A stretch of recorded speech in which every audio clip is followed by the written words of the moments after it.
Mobil listrik semakin banyak, jalanan pun makin sunyi. Tapi di beberapa tempat, sawah justru makin sepi. Bukan karena petaninya malas, tapi karena lahannya berubah. Di balik baterai mobil listrik ada satu bahan penting, nikel. Dan dari sinilah pertanyaannya muncul. Mobil listrik ini naik, tapi siapa yang harus turun?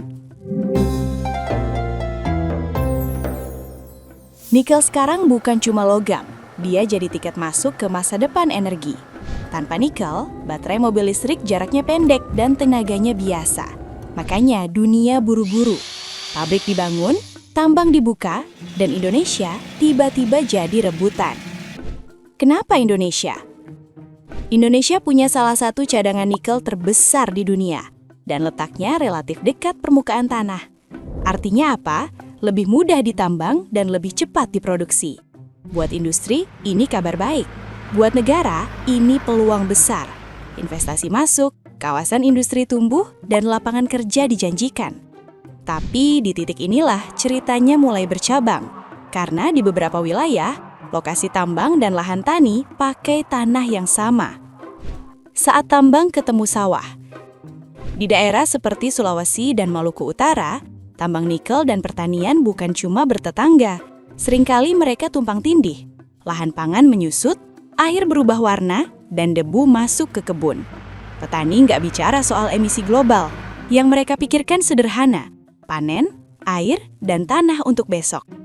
Dari sini benturannya kelihatan jelas. Satu pihak bicara masa depan dunia, dan pihak lain berpikir hari ini makan apa. Dua sisi yang sama-sama punya argumen. Biar adil, industri juga punya alasan. Mobil listrik memang bisa mengurangi emisi, dan nikel memang bagian dari transisi energi. Tambang dijanjikan direklamasi, dan lingkungan disebut bisa dipulihkan. Itu tidak sepenuhnya salah. Masalahnya, sawah itu bukan sekadar tanah. Dia sistem hidup untuk air, mikroorganisme, dan waktu.